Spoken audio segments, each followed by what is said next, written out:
మార్చి నెల స్టార్ట్ కానేలేదు, కానీ ఎండలు మండిపోతున్నాయి, ఉష్ణోగ్రతలు పెరిగిపోతున్నాయి, ఒక్కోబోత ఇబ్బంది పడుతోంది. ఇలాంటి సిచ్యువేషన్లో ఇంకా పూర్తి స్థాయిగా ఎండలు మొదలైతే రోడ్డు మీద మనం నడవగలమా అనేటటువంటి భయం పట్టుకుంటుంది. గత 10-15 ఏళ్ళగా చూస్తే కనుక వాతావరణంలో వస్తున్న విపరీతమైన మార్పుల వల్ల మనుషుల మనుగడ ప్రశ్నార్థకంగా మారుతుందనే చెప్పొచ్చు. ఎందుకంటే మనం గతంలో ఈ సీజన్ ఇది, ఈ సీజన్ని మనం ఇలా ఫీల్ అవుతామని అనుకునే వాళ్ళం, కానీ సీజన్తో సంబంధం లేకుండా మనకి కామన్గా కనిపిస్తోంది తీవ్రమైన ఉక్కపోత, తీవ్రమైన ఎండలు. ఎందుకు ఇలాంటి పరిస్థితి వస్తోంది? సో మన లైఫ్ స్టైల్లో చాలా చేంజెస్ వచ్చాయి. ఈ క్రమంలోనే మన కన్వీనియంట్ కోసం మన వాతావరణాన్ని ఎలా డ్యామేజ్ చేస్తున్నామో పర్యావరణవేత్తలు, ప్రొఫెసర్స్ ఎప్పటికప్పుడు హెచ్చరిస్తూనే ఉన్నారు. సో గతంలో కూడా మనం చూసుకుంటూ ఉన్నాం, ఈ ఏడాది ఇలా ఉందంటే నెక్స్ట్ ఇయర్ ఎండలు ఇంకెలా ఉంటాయి బాబోయ్ అని మనం మాట్లాడుకుంటూనే ఉన్నాం ప్రతి సంవత్సరం కూడా. సో ఇప్పటికీ కూడా ఎండల గురించి ప్రతి ఒక్కరు భయపడుతూనే ఉన్నారు. అలా అని మనం డైలీ లైఫ్ స్టైల్ ముందుకు వెళ్ళాలి అంటే ఖచ్చితంగా మన పనులు మనం మానకుండా తప్పదు. అలాంటిది మరి నడి రోడ్డుపై పనిచేసే వాళ్ళ పరిస్థితి ఇంకెంత దారుణంగా ఉంటుంది. మొహాలు కమిలిపోతున్నాయి, ఎండకి ఎండిపోతున్నారు, డీహైడ్రేట్ అయిపోతున్నారు. అనేక రకాలైన అనారోగ్య సమస్యలు కూడా మనం సమ్మర్లో ఎక్కువగా చూస్తున్నాం. బట్ ఇలాంటి పరిస్థితులకి అసలు ప్రధానమైన కారణాలు ఏంటి? అధ్యయనాలు ఏ రకంగా మనల్ని హెచ్చరిస్తున్నాయి, ఏ రకంగా మనల్ని నాలెడ్జ్ షేర్ చేస్తున్నాయి అనే విషయాలు కూడా తెలుసుకుందాం. మనతో పాటు ప్రొఫెసర్ ఉదయ్ భాస్కర్ రెడ్డి గారు ఉన్నారు, ఆంధ్ర యూనివర్సిటీ నుంచి. ప్రొఫెసర్ గారితో మాట్లాడి చాలా విషయాలు తెలుసుకుందాం. నమస్తే అండి. సార్, లాస్ట్ ఇయర్ కూడా మీరు చెప్పారు మనం చాలా తప్పు చేస్తున్నాము, ఆ తప్పే మళ్ళీ మనకి వస్తుంది, రిఫ్లెక్ట్ అవుతుందని. సో ఏంటి సార్, ఎండలు ఇంకా మనం మార్చిలోనికి వెళ్ళలేదు, ఫెబ్లో ఉన్నప్పటికీ కూడా ఇంతలా? అంటే ఒకటండి, మీరు ఈ సమ్మర్ గురించి పడుతున్నటువంటి ఆందోళన దాంట్లో చాలా నిజం ఉంది. ఎందుకంటే ఈ గ్లోబల్ వార్మింగ్ దాని యొక్క కాన్సిక్వెన్సెస్, ఇప్పుడు క్లైమేట్ చేంజ్ అని ప్రపంచం అంతా కూడా దీని గురించి వరి అవుతూ ఉంది. ఎన్విరాన్మెంటల్ డిజాస్టర్ ఇది పెద్ద. అయితే ఒక దీంట్లో కూడా కొంత సిల్వర్ లైనింగ్ ఏమిటంటే 2023, 2024 అవి చాలా పీక్లోకి వెళ్ళిపోయినాయి. టెంపరేచర్స్ అవన్నీ కూడాను హైయెస్ట్ రికార్డ్ చేసినాయి. ఇప్పుడు 23, 24 మీరు అన్నారు చూసారా, సంవత్సరం ఇది ఇంకా భయపెట్టేస్తుందని. ఆ భయం కొంత తగ్గించే విధంగా ఈ మధ్యలో ఒక ప్రిడిక్షన్ ఏమిటంటే, ఇప్పుడు లానినటువంటి ఇంపాక్ట్లో ఉన్నాం మనం. ఈ లానినటువంటి దాని యొక్క ప్రభావం వల్ల అంత తీవ్రంగా ఉండకపోవచ్చు 2025 అన్నది, అది ఒక శుభవార్త. చూద్దాం అది ఎంతవరకు నిజం అవుతుందో చూడాలి. తర్వాత ఇప్పుడు ఈ సమ్మర్లో తీసుకోవాల్సిన జాగ్రత్తలు ఒకటండి. ఇంట్లో ఉన్నప్పుడు కొన్ని జాగ్రత్తలు తీసుకోవాలి, బయటికి వెళ్ళినప్పుడు కొన్ని జాగ్రత్తలు తీసుకోవాలి. ఇళ్లలో ఉన్నప్పుడు తీసుకోవాల్సిన జాగ్రత్తలు ఏమిటంటే, ఈ టెంపరేచర్స్ని మనం పూర్తిగా కంట్రోల్ చేయలేము, అట్లీస్ట్ మిటిగేట్ చేయగలం, అంటే ఏంటి, రెడ్యూస్ చేయగలం. ఆ రెడ్యూస్ చేయడానికి మార్గాలు ఏమిటంటే, మనకి ఈ యొక్క బిల్డింగ్స్ యొక్క రూఫ్ టాప్ సోలార్ ఎనర్జీ దాని మీద పడుతుంది. ఆ తర్వాత సైడ్ వాల్స్ కూడా పడతాయి. వీటి మీద పడిన తర్వాత అవి అబ్జర్వ్ చేసుకుంటుంది, సోలార్ రేడియేషన్ అబ్జర్వ్ చేసుకొని హీట్ కింద కన్వర్ట్ అయ్యి ఆ హీట్ని మనకి ఇండోర్ ఎన్విరాన్మెంట్ లోపల ఉన్నటువంటి దీంట్లోకి, మన నివాస స్పేస్లోకి ట్రాన్స్మిట్ చేస్తాయి. ఇది ఆ యొక్క సూర్యరశ్మిని ఎంత ఎక్కువగా అబ్జర్వ్ చేస్తాయో దాన్ని బట్టి ఉంటుంది. ఇది ఎక్కువ అబ్జర్వ్ చేస్తే మనకు ఎక్కువగా డిస్కంఫర్ట్ ఉంటుంది. అలా కాకుండా ఎక్కువ రిఫ్లెక్ట్ చేస్తుంది అనుకోండి, ఎక్కువ రిఫ్లెక్ట్ చేస్తున్నప్పుడు మనకు ఆ యొక్క అసౌకర్యం తక్కువగా ఉంటుంది. అందుకని ఎప్పుడు కూడాను అసలు బిల్డింగ్ కన్స్ట్రక్షన్ అప్పుడే జాగ్రత్తలు తీసుకొని, ఇవి హై రిఫ్లెక్టివిటీ మెటీరియల్స్, అంటే ఆల్బిడో అంటారు దాన్ని, రిఫ్లెక్టివిటీని ఆల్బిడో అంటారు. ఆ హై ఆల్బిడో ఉన్నటువంటి మెటీరియల్స్ని మనం కనుక ఉపయోగించుకుంటే కొంతమందికి అప్పుడే చేస్తాం, ముందు చూపది. అది లేనప్పుడు, ఇప్పుడు ఆల్రెడీ బిల్డింగ్స్ కట్టిన తర్వాత మనం ఏం చేయాలి, అది మనం చేయలేము, అలాంటి ఆచరించలేము. పైన వెళ్ళి రూఫ్ టాప్ ఉంది, ఆ రూఫ్ మీద శుభ్రంగాను ఈ వైట్ పెయింట్స్ ఉన్నాయి.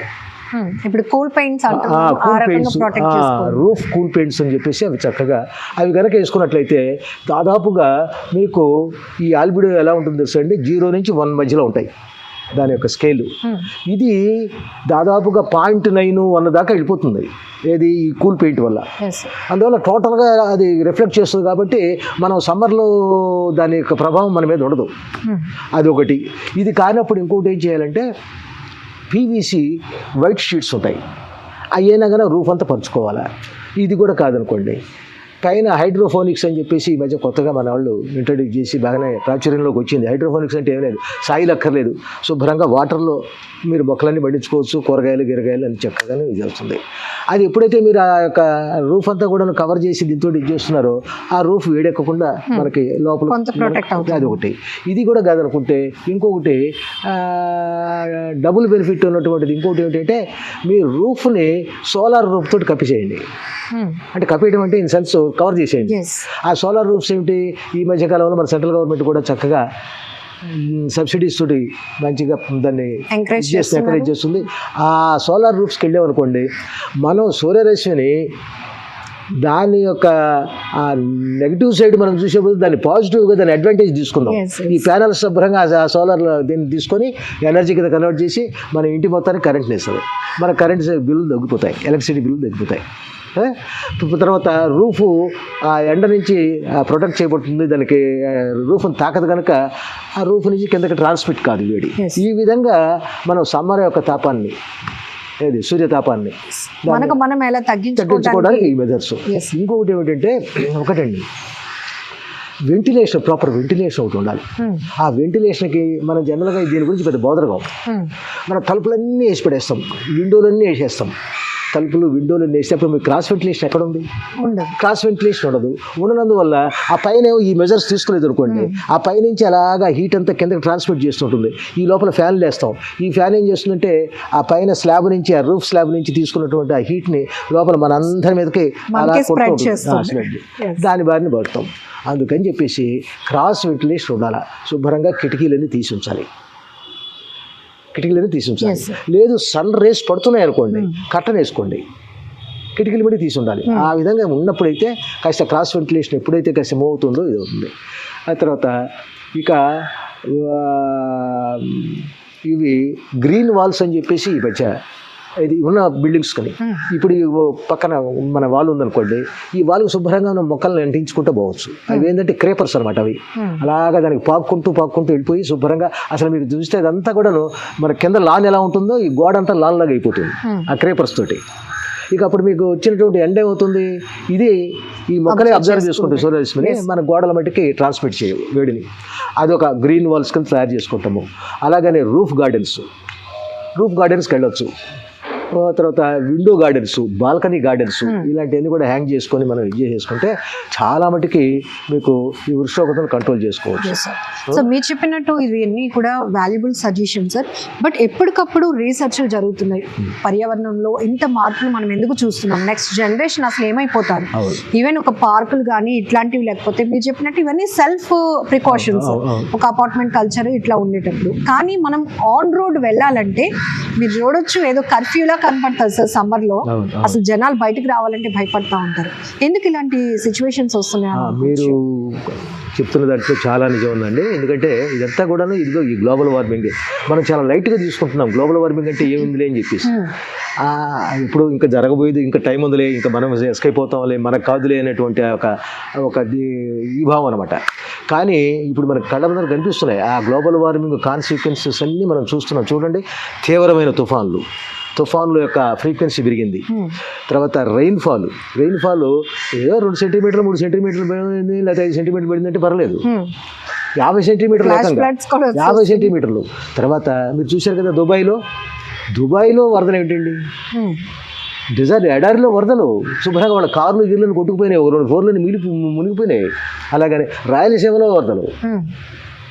దీనికి ఏమిటంటే ఆ ప్యాటర్న్ అంతా చేంజ్ అయిపోతుందండి. ఇంతకుముందు ఏంటంటే ఈ మాన్సూన్స్ కానీ సీజన్స్ కానీ ఇవన్నీ కూడా ఒక పర్టికులర్ టైం షెడ్యూల్లో వస్తుండేవి.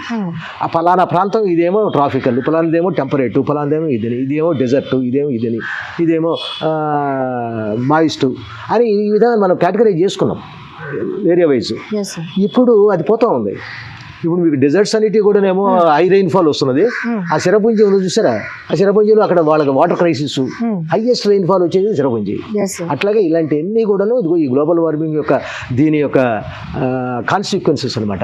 బీచ్ సిటీస్ ని ఎంత బ్యూటిఫుల్ లొకేషన్స్ గా ట్రీట్ చేస్తారో, సమ్మర్ వచ్చేటప్పటికి అమ్మ బాబోయ్ వైజాగ్ లో అసలు ఉండలేకపోతున్నాం, తీవ్రమైన ఒక్కపోతా అంటాం. మనకి ఒక రకంగా బీచ్ మనకి బ్లెస్సింగ్ ఇన్ డిస్గైజ్ అండి. ఈ సమ్మర్ సొల్యూషన్స్ లో బీచ్ కూడా ఒకటి.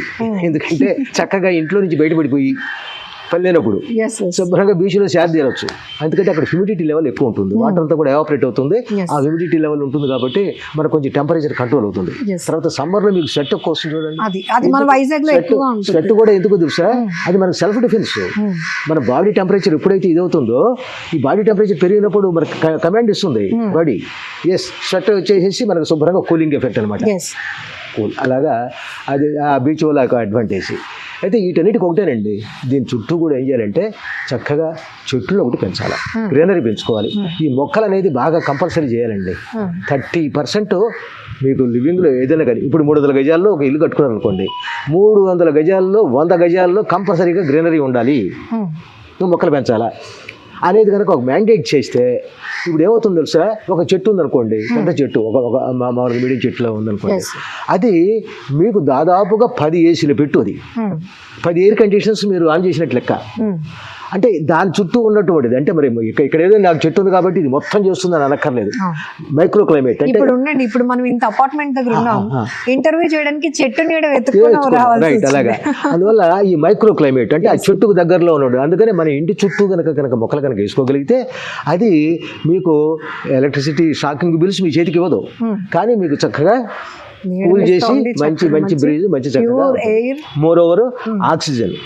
ఎందుకంటే ప్రతి చెట్టు కూడా అది ఒక ఆక్సిజన్ సిలిండర్, ఆక్సిజన్ ఫ్యాక్టరీ, అది దాని నుంచి చక్కగా ఆక్సిజన్ వస్తుంది. అందుకనే పగటిపూట సమ్మర్లో, ఎండాకాలంలో చెట్టు కింద సేద తీరితే ఎంత హాయిగా ఉంటుందో సప్లై.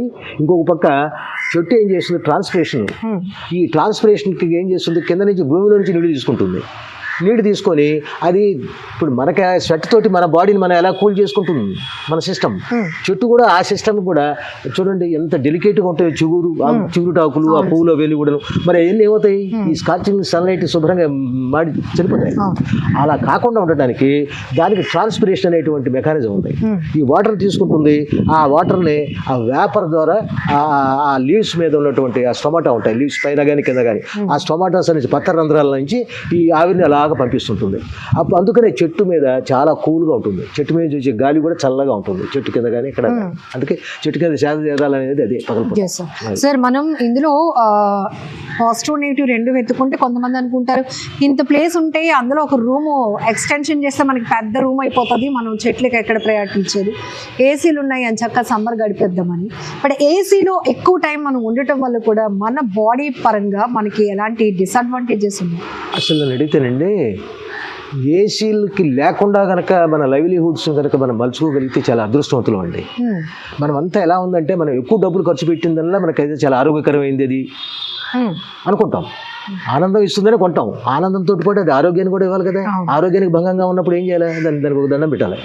ఇప్పుడు మీకు ఏమంటే ఎయిర్ కండిషనర్స్ ఇలాంటివన్నీ కూడాను వాటి లోపల ఈ వాటర్ అది ఉండిపోయి కొన్ని మైక్రోబ్స్ అలాగే అవుతాయి, డస్ట్ ఒకటి అక్యూములేట్ అయిపోయి ఆ డస్ట్ ఇది అన్ని కలిపేసేసి భయంకరమైనటువంటివి ఆ ఇండోర్ పొల్యూషన్కి అవి పెద్ద సోర్స్లు. అవి మీకు ఫ్రీక్వెంట్గా వాడడం మనం ఏసీలు, అది సమ్మర్ వచ్చేటప్పుడు వాడతాం. సమ్మర్ వచ్చేటప్పుడు దానికి ఏమన్నా సర్వీసింగ్ చేపిస్తామా, ఏమీ లేదు, జాయిన్ చేస్తాము.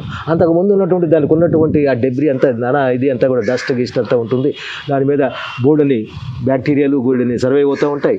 వీటన్నిటిని కూడా ఆన్ చేసినంటేనే మనం దాని ఇంపాక్ట్ ఉంటుంది.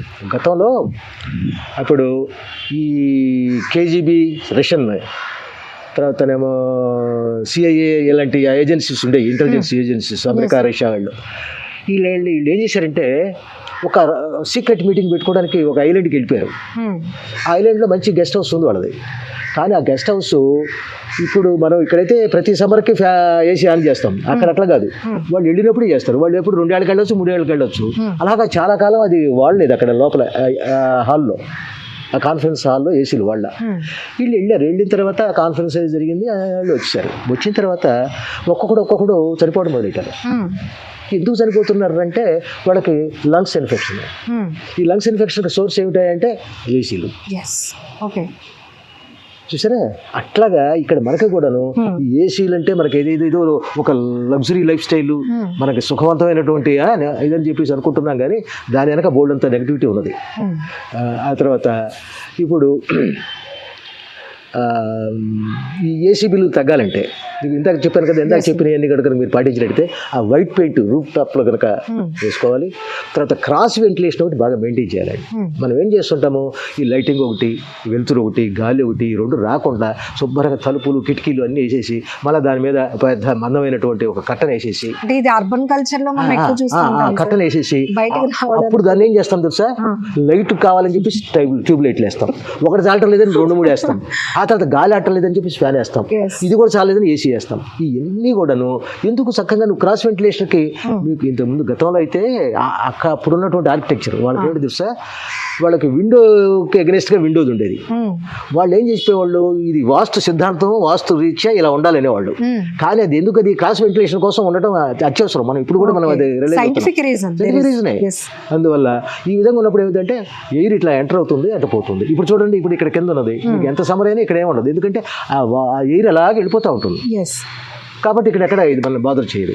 ఎప్పుడైతే అక్కడ ఎయిర్ హీట్ ట్రాప్ అయిపోయిందో ఆ ట్రాప్ అయిన కాడనే మీకు, అందుకని అర్బన్ హీట్ ఐలాండ్స్ అంటారు. అర్బన్ హీట్ ఐలాండ్స్ ఎక్కడ వస్తాయి, ఎక్కడైతే మీకు ప్రాపర్ డిజైన్ లేక బిల్డింగ్స్ అడదిడంగా కట్టేశారో. ఇప్పుడు సపోజ్ ఉందండి, ఇది ఒక రోడ్డు చక్కగా, నెక్స్ట్ రోడ్డు అలా మధ్య మధ్యలో స్పేసు, అలా రోడ్లు ఉన్నాయనుకోండి, గాలి వెళ్తుంటుంది. అలా కాకుండా ఇక్కడ ఇల్లు, ఈ ఇంటికి ఆపోజిట్గానేమో మళ్ళీ ఇంకొక ఇల్లు, ఇక్కడేమో దారి ఉండదు, జిగ్జాగ్గా ఉంటాయి, మొత్తం చుట్టూ కంజెస్టెడ్గా ఒక క్లస్టర్ ఉందనుకోండి, ఇక మీకు ఫ్లో ఉండదు, ఎయిర్ ఫ్లో ఉండదు. ఎయిర్ ఫ్లో ఎప్పుడైతే ఉండదో ఇప్పుడు ఈ గోడలన్నీ వేడెక్కుతాయి కదా, ఈ గోడ వేడెక్కిన తర్వాత ఈ రేడియేషన్ ఏం చేస్తుంది, ఇది అన్ని పక్కలకి వెళ్తుంది. రేడియేషన్ తర్వాత హారిజెంటల్గా వెళ్తుంది, వర్టికల్గా వెళ్తుంది, ఎట్లన్నా. ఇప్పుడు ఇక్కడ నుంచి ఈ వేడెక్కిన గోడ నుంచి వచ్చిన రేడియేషను ఆ రిఫ్లెక్షన్స్ ఎలా పోతాయండి, ఇలా వెళ్ళిపోతుంది. ఆ పక్కనే బిల్డింగ్ ఉందనుకోండి, ఆ గోడకి వెళ్ళిపోతుంది, ఆ గోడకు తగిలి మళ్ళీ వెనక్కి వస్తుంది, ఆ గోడ నుంచి ఇటు, ఈ గోడ నుంచి అటు. ఇది ఇక్కడనే, ఈ హీట్గా బయటకు ఎస్కేప్ కాదు. ఇక ఎస్కేప్ కాకుండా ఇక్కడ ఉన్నప్పుడు మనం దాన్ని హీట్ని మనం లోపల 4 గోడల మధ్య ఉండటం వల్ల బయట ఎన్విరాన్మెంట్ లో ఏం జరుగుతుందో కూడా మనకి తెలియదు. అందుకని చెప్పేసి దీని అందుకనే ఒక ప్రాపర్గా ఒక మాస్టర్ ప్లాన్, ఒక గ్రీన్ ప్లాన్ లేకుండా కనుక కన్స్ట్రక్షన్స్ జరిగాయంటే ఇలాంటి ప్రమాదమే. ఇప్పుడు మీరు వెళ్ళండి, మీరు కొన్ని చోట్లను ఈ కంజెస్టెడ్గా ఉన్న చోట మటుకు విపరీతమైన వేడి ఉంటుంది. ఇది అర్బన్ హీట్ ఐలాండ్స్ అంటారు. సరే, ఈ మధ్య చూసిన బిల్డింగ్స్ అన్నిటికీ గ్లాస్ స్ట్రక్చర్, అంటే అది బ్యూటిఫికేషన్ లో పార్ట్ అవ్వచ్చు, కానీ దానివల్ల ఏమైనా మనకి వస్తుందండి. అది కూడా రిఫ్లెక్టివిటీ. మీకు రిఫ్లెక్టివిటీ వల్ల ఏం చేస్తుంటే అది హీట్ని అబ్జర్వ్ చేయదు, హీట్ని లోపల ట్రాన్స్మిట్ చేయదు. ఇది కూడా ఒక అడ్వాంటేజ్. అలాంటి వాటి కూడా సమ్మర్లో అది మంచిదే. అది కూడా మీకు చూడండి, ఇప్పుడు మీకు ఐస్ క్యాప్స్, పోలార్ ఉత్తర ధ్రువం దక్షిణ ధ్రువం ఉన్నాయి కదా, ఈ ధ్రువాల్లో మైనస్ టెంపరేచర్లు ఎంచుకుంటాయి. అక్కడ సోలార్ రేస్, సన్ రేస్ పడతాయి కదా. అయితే కాకపోతే అక్కడ కొంచెం కాస్త స్లాంట్గా పడతాయి. అక్కడ మరి వర్టికల్గా 90 degreesలో పడవు. అది ఒక రీజన్ అక్కడ హీట్ తగ్గడానికి. ఇంకొకటి ఏమిటంటే ఆ ఐస్ మిర్రర్ లాగా పనిచేస్తుంది. ఆ వచ్చిన పడ్డ 100% ఈ సూర్యరశ్మిని రిఫ్లెక్ట్ చేసేస్తుంది. కనుక అక్కడ అసలు ఏమీ అబ్జర్వ్ కాదు, హీట్ అనేది ప్రొడ్యూస్ కాదు. అందుకే అక్కడ మైనస్ టెంపరేచర్లు మెయింటైన్ అవుతాయి. ఆ మైనస్ టెంపరేచర్ ఉన్నాయి కాబట్టి అక్కడ ఐస్ లాగా ఉంది. లేకపోతే ఏమిటవుతుంది, ఇప్పుడు మనం గ్లోబల్ వార్మింగ్ మనం గాబరా పడుతుంది ఏంటి, ఆ ఐస్ అంతా కూడాను ఇప్పుడు అది కరిగిపోయి మన సముద్రాలు చేరుతుంది. సముద్రాలు సీ లెవెల్ పెరుగుతూ ఉంది, లో లయింగ్ ఏరియాస్ అని సబ్మర్జ్ అయిపోతున్నాయి అన్నది ఇప్పుడు ఆందోళన కదా. చూడండి ఇప్పుడు ఎంత కోస్టల్ ఎరోజన్ అప్పుడప్పుడు మనం బెదిరిస్తుంది. ఆ రామకృష్ణ బీచ్ దగ్గర ఇలాంటివన్నీ కూడా అంటే కొంత వాటర్ వచ్చి చేరుతుంది. ఒక 2% ఆఫ్ మన గ్లోబల్ వాటర్, మన సముద్రం ముందుకు వచ్చేసింది, సిటీలోకి వచ్చేస్తుందని అట్లా ఇవన్నీ ఒకటండి. ఇటు రావటం అటు పోవటం ఇవన్నీ కూడా ఏంటంటే ఆ అబరేషన్స్ అన్ని ఎలా వస్తాయంటే, ఎక్కడో సముద్రం లోపల ఎక్కడన్నా ల్యాండ్ స్లైడ్ జరగవచ్చు, ఎక్కడో అక్కడ ఒక వాల్కానిక్ ఎరప్షన్ జరగవచ్చు, లేకపోతే సముద్ర గర్భంలో ఎక్కడో ఒక చోట ఎర్త్క్వేక్ రావచ్చు.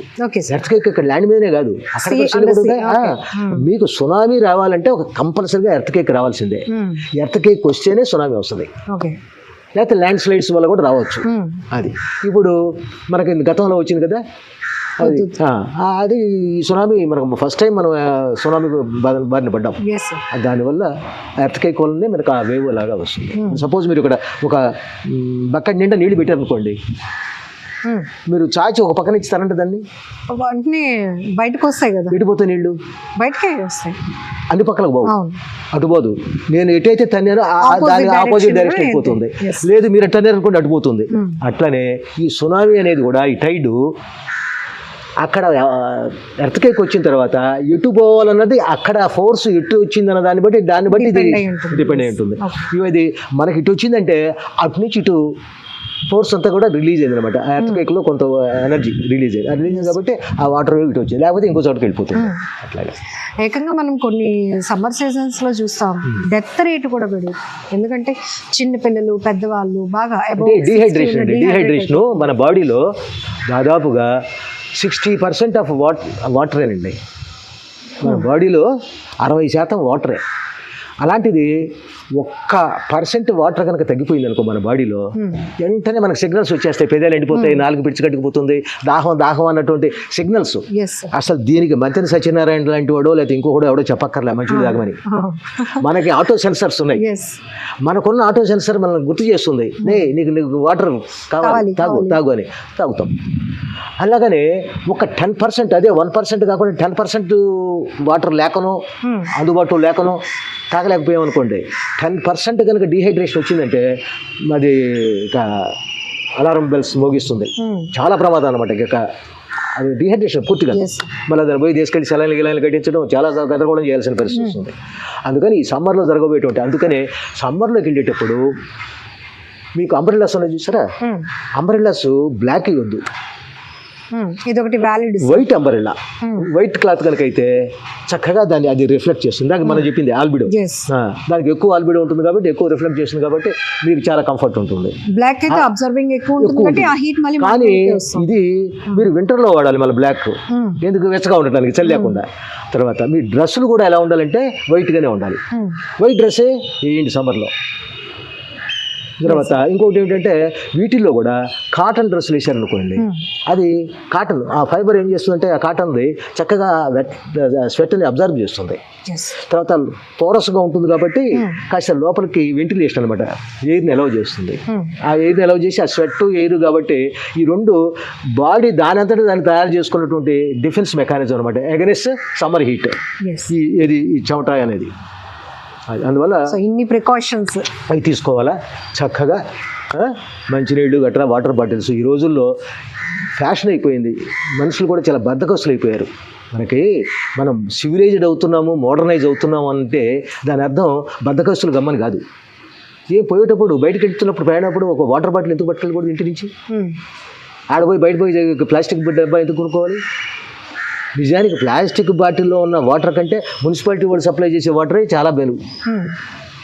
ఎందుకంటే దాంట్లో చక్కగా వాళ్ళు ఏదో ఒకటి చేస్తారు. అంటే అది ఓజోనైజేషన్ చేస్తే ఇంకా మంచిది, వాడు ఇంకా స్టిల్ ఇంకా క్లోరినేషన్ అంటున్నారు. క్లోరినేషన్ అనేది అది అవుట్డేటెడ్. ఈవెన్ ఇప్పుడు బాటిల్ వాటర్లో కూడా చూడండి ఓజోనైజ్డ్ వాటర్ అంటాడు. ఓజోనైజ్డ్ అంటే క్లోరిన్ అక్కడ క్యాన్సరస్ ఇదనమాట, కార్సినోజెనిక్ ఇది. అట్లనే బయటకు వెళ్ళేటప్పుడు ఒక వాటర్ బాటిల్ తీసుకెళ్ళాలి, చక్కగా వాటర్ తీసుకుంటూ ఉండాలి, డిస్కషన్ లేకుండా చూసుకోవాలి. మరి ఇలాంటివన్నీ తీసుకుంటే తర్వాత ఎక్కడైనా శాద్ తీరాలనుకున్నప్పుడు ఏదో చెట్టు కింద చూసుకొని చక్కగా మంచిగా శాద్ తెచ్చుకొని. తర్వాత ఇంకోటండి, సన్లైట్ కూడాను సమ్మర్లో కూడాను మరి ఆఫ్టర్నూన్ అవర్స్ కొంచెం అవాయిడ్ చేసుకోవడం బెటర్ హెల్త్ రీత్యా. ఎందుకంటే ఆ రేసు బాగా తీవ్రంగా ఉంటాయి. ఈ అల్ట్రా వైలెట్ రేసులో ఆ బి అనేది కొంచెం కాస్త డ్యామేజింగ్ అనమాట. బి కనుక మనం ఎక్కువ ఎక్స్పోజ్ అయితే స్కిన్ క్యాన్సర్స్ రావడానికి అవకాశం ఉంది. అందుకని చెప్పేసి అది అవాయిడ్ చేసుకోవాలా. జనరల్గా మార్నింగ్ టైం బిట్వీన్ 8 to 10, అట్లానే ఈవినింగ్ అవర్స్ 4 to అలాగా. అంటే ఆ టైంలో కొంచెం తర్వాత స్లాంట్గా ఉంటాయి, మరి స్ట్రైట్గా 90 degreesలో పడవు కనుక అందువల్ల దాని ఇంపాక్ట్ తగ్గుతుంది. అల్ట్రావైలెట్ బి ఇది కూడా కాస్త తక్కువగా ఉంటుంది. జనరల్గా అల్ట్రావైలెట్ బి దాదాపుగా 95% అక్కడ అబ్జర్వ్ అయిపోతుంది, ఏది ఓజోన్ లేయర్ వల్ల. ఒక 5% అది వదులుతుంది కిందకి. ఆ 5% వదిలింది అది ఎందుకు? ఇలాంటి వాటికి మనం బట్టలు ఎందుకు ఆరేస్తుంటాం ఎండలో ఇంచుమించు మీరు ఆటోక్లేవ్లో స్టెరిలైజ్ చేసినంత ఇది అక్కడ చేసినందువల్ల ఏంటంటే ఎండ వల్ల ఏం చేస్తుంటే ఆ అల్ట్రావైలెట్ బి వల్ల దాంట్లో ఉన్న జర్మ్స్, బ్యాక్టీరియా, గిక్టీరియా చచ్చిపోతాయి. కలిసిపోతాయి. ఇది మీకు ఆ అడ్వాంటేజ్ కోసము. తర్వాత ఇంకో కొంత అడ్వాంటేజ్ ఏంటంటే మన ఎవల్యూషన్. ఆ బీ ఉన్నందువల్ల ఏమవుతుందంటే మన బాడీలో కొద్దిగా జెనెటిక్ మెటీరియల్ కొంచెం స్లైట్ మార్పులు తీసుకొస్తుంది. ఆ కొద్ది మార్పులు అట్ట అది మ్యాగ్నిఫై అయ్యి చివరికి ఆ పెద్ద మార్పుల కింద అయిపోయి ఎవాల్వ్ అవుతుంది. ఒక స్పీసీస్ నుంచి ఇంకొక స్పీసీస్ దీర్ఘకాలంలో కొన్ని వేల సంవత్సరాలకి ఏదో ఇంకొక దాని కింద రూపాంతరం కావడానికి జెనెటిక్ వేరియేషన్స్ రావడం. అదే కదా మనం ఇప్పుడు చేసేది ఏది మ్యుటేషన్స్ అంటాం చూసారా, రేడియేషన్స్ ఇచ్చేసి మ్యుటేషన్స్ అలాంటిది. ఇప్పుడు ఇది అందుకని ఉదయం సాయంత్రము ఇలా కనుక చేస్తే దీనివల్ల వచ్చిన అడ్వాంటేజ్ ఏంటంటే ఎండని మనం పూర్తిగా ద్వేషించాల్సిన పనిలే. ఈ ఎండ ఎక్కువైనా దానివల్ల వచ్చే దుష్ఫలితాలు, తక్కువైనా అసలు ఎండ లేకపోయినా వచ్చే దుష్ఫలితాలు చాలా ఉన్నాయి. ఇప్పుడు చూడండి, ఇప్పుడు మీరు అర్బన్లో ఉన్నటువంటి వాళ్ళని ఎవరినైనా సరే మీరు బ్లడ్ శాంపుల్స్ తీసుకొని మీరు అనలైజ్ చేయండి. డి విటమిన్ డెఫిషియన్సీ ఉంటుంది. డి విటమిన్ డెఫిషియన్సీ ఎందుకంటే ఈ డి విటమిన్ అనేది ఎండలో ఉన్నప్పుడు చెట్లు అయితే ఎలాగైతే ఎండలో వాటి యొక్క ఆహారాన్ని తయారు చేసుకుంటాయో మన డి విటమిన్ మన బాడీ ఎండలోనే తయారు చేసుకుంటాయి. సూర్యరశ్మి లేకపోతే తయారు కాదు. కనుక మనం ఏం చేస్తున్నాం, ఇప్పుడు మనం ఉన్నటువంటి మన ఈ సివిలైజ్డ్ ఈ లైఫ్ స్టైల్స్లో ఉదయాన్నే లేకపోవటం, ఎర్లీగా వెళ్ళిపోవటం, ఆఫీస్కి వెళ్ళిపోవటం, మళ్ళీ రాత్రికి రావటం, అంటే సూర్యుడి ముఖం చూడలేదు మనం. ఈ సన్లైట్ లేనందువల్ల ఈ డి విటమిన్ అనేది మన బాడీలో తయారు కావటం లేదు. సరే, బాడీలో తయారు కాదు, మరి ఎక్కడి నుంచి వస్తుంది మరి డి విటమిన్? మీరు ఏంటి డి విటమిన్ తినాలంటే ఎన్వి మీటర్లోనే ఎక్కువ ఉంటుంది వెజిటేరియన్ కంటే. ఎంతమంది ఎన్వి వాళ్ళు ఉన్నారు? పోనీ ఎన్వి వాళ్ళు తినేవాళ్ళు ఉన్నా ఎంతమందికి అఫోర్డబిలిటీ ఉంది? రోజు కావాల్సిన డి విటమిన్కి సరిపడా మీరు ఎన్ని కేజీలు తింటారు? సో అది వర్కౌట్ కాదు. కనుక అందుకని నేచురల్ గా వచ్చే దాన్ని మనం యూటిలైజ్ చౌకగా ఉచితంగా ఇది అంటే కనుక ఎండలో ఉదయం పూట అలా సాయంత్రం పూట ఏదో వాకింగ్కి వెళ్ళిపోయి, అందుకని చాలామంది ఏం చేస్తుంటారంటే స్కర్ట్స్ వేసుకొని తర్వాత ఏమో చిన్న ఇది వేసుకొని స్లీవ్లెస్ వేసుకొని బీచ్ల్లోకి వెళ్ళటంలో కారణం అదే. వాళ్ళకి ఆ డి విటమిన్ కూడా అడ్వాంటేజ్ ఇదే. మామూలుగా వాకింగ్ అడ్వాంటేజ్ లాగా అది మల్టిపుల్ బెనిఫిట్స్. అంతేగాని వాళ్ళు ఏదో మనం చిన్న చూపు చూడాల్సిన అవసరం లేదు. వాళ్ళు తెలివిగా ఆ డి విటమిన్ కూడా పొందుతున్నారు నడుస్తూ. Thank you sir, very valuable information. Right, thank you. Right, good.